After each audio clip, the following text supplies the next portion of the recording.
안녕하십니까. 전종희 목사입니다. 11월 24일 금요일 매일 성경 묵상입니다. 욥기 19장 1절에서 29절입니다. 욥이 대답하여 이르되 너희가 내 마음을 괴롭히며 말로 나를 짓부수기를 어느 때까지 하겠느냐. 너희가 10번이나 나를 학대하고도 부끄러워하지 아니하는구나. 비록 내게 허물이 있다 할지라도 그 허물이 내게만 있느냐. 너희가 참으로 나를 향하여 자만하여 내게 수치스러운 행위가 있다고 증언하려면 하려니와 하나님이 나를 억울하게 하시고 자기 그물로 나를 에워싸신 줄을 알아야 할지니라. 내가 폭행을 당한다고 부르짖으나 응답이 없고 도움을 간구하였으나 정의가 없구나. 그가 내 길을 막아 지나가지 못하게 하시고 내 앞길에 어둠을 두셨으며 나의 영광을 거두어 가시며 나의 관모를 머리에서 벗기시고 사면으로 나를 허르시니 나는 죽었구나. 내 희망을 나무 뽑듯 뽑으시고 나를 향하여 진노하시고 원수같이 보시는구나. 그 군대가 일제히 나와 와서 길을 도두고 나를 치며 내 장막을 둘러 진을 쳤구나. 나의 형제들이 나를 멀리 떠나게 하시니 나를 아는 모든 사람이 내게 낯선 사람이 되었구나. 내 친척은 나를 버렸으며 가까운 친지들은 나를 잊었구나. 내 집에 머물러 사는 자와 내 요종들은 나를 낯선 사람으로 여기니 내가 그들 앞에서 타국 사람이 되었구나. 내가 내 종을 불러도 대답하지 아니하니 내 입으로 그에게 간청하여야 하겠구나.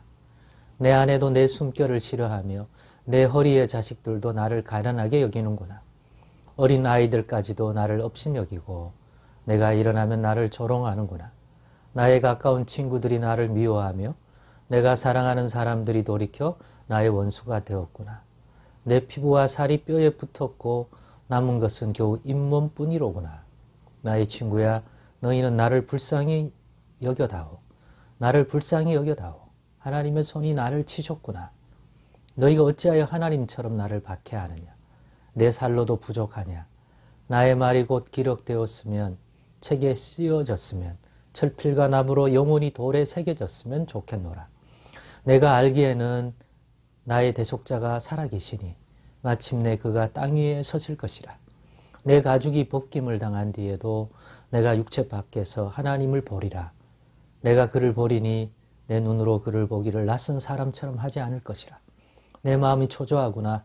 너희가 만일 이르기를 우리가 그를 어떻게 칠까 하며 또 이르기를 일의 뿌리가 그에게 있다 할진대 너희는 칼을 두려워할지니라.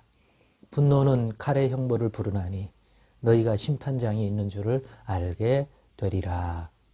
아멘. 네, 오늘은 이 본문의 말씀을 가지고 욥의 답변에서 드러낸 욥이 알고 믿는 진리 두 가지라는 제목으로 묵상 나눔을 갖겠습니다. 욥의 답변에서 드러낸 욥이 알고 믿는 진리 두 가지라는 제목입니다. 오늘 이 본문은 빌닷의 욥에 대한 두 번째 발언에 대한 욥의 대답입니다.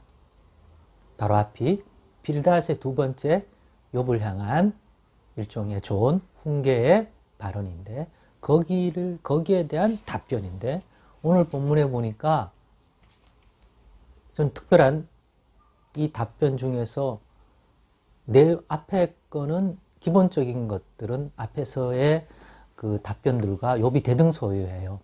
그 주 내용에 있어서. 그런데 특별한 점 두 가지가 오늘 본문에서는 발견해요. 그게 뭐냐 하면 본문 25절로부터 29절을 통해서 드러내. 욥이 이런 와중에도 자신이 알고 있는 이 하나님에 관한 진리 두 가지를 드러내고 있고 이것을 통해서 이것을 친구들에게 말해주고 있습니다. 그래서 오늘은 이것을 본 내용으로 해서 우리가 받을 수 있는 교훈을 좀 나눠보려고 합니다. 먼저 앞에서 내용과 마찬가지로 답변이니까 일단 빌닷이 한 그 내용을 받아서 거기에 대응된 그러한 욥이 빌닷을 향한 자신의 반응을 드러냅니다. 개인적인 그러한 빌닷을 향한 그런 발언인데 그것이 본문 1절로부터 5절까지의 내용인데 너희도 나와 같은 허물이 있다. 마치 나만 있는 듯한 허물에 대하여 얘기를 하는데 그래서 자기들은 깨끗하다고 생각을 하는데 그거 나는 너희가 오해라고 생각한다. 나와 같은 허물이 너희도 있다. 왜 너희는 나와 다르다고 생각하느냐? 라는 그런 논조의 말을 빌닷에게 줍니다. 왜? 빌닷이 앞에서 한 내용을 들어보니까 이런 위치에서 말하는 것 같기 때문입니다. 그러면서 자기 자신이 하나님이 주신 하나님으로부터 온 것이라고 믿고 있는 이 재앙, 너희들은 내 허물과 죄와 악에 대한 보응된 재앙이라고 믿고 있는, 그러나 받고 있는 내 입장에서는 이렇게 느껴진다고 하는 변론을 또 펼칩니다. 그 내용이 6절로부터 쭉 나오는 내용이죠. 그리고 그것을 대변하는 이번에 함축적인 대표적 표현이 바로 6절이죠. 하나님이 나를 억울하게 하시고 자기 그물로 나를 애워싸신 줄을 알아야 할지니라 하면서 시작되는 이 내용 역시 듣고 있는 새 친구들은 또 열을 받을 만한 내용입니다. 현재의 관점에서 욥의 친구들은 욥의 이러한 발언의 태도, 내용이 몹시 못마땅하거든요. 왜? 자신은 의로운데 하나님이 연고 없이 재앙을 내린다는 거 들리기 때문에. 그런데 욥은 자기가 최선을 다해서 이 재앙이 무슨 이유인지를 생각해 보고 있고 그걸 하나님께 묻고 싶고 그런 동시에 이 재앙이 자기에게 지금 어떤 느낌을 주는지 어떻게 다가서 있는지에 대한 자기 고백을 하는 거거든요. 이 말이 옳다 뭐 이렇게 하기보다 자기에 있는 솔직한 심정을 지금 내뱉고 있는 것이죠. 그리고는 그러니까 21절에 친구야 너희는 나를 제발 불쌍히 여겨다오. 내 말을 가지고 달아서 판단자가 되고 심판을 하려고 그러지 말고 내가 느끼고 있는 이 어려움,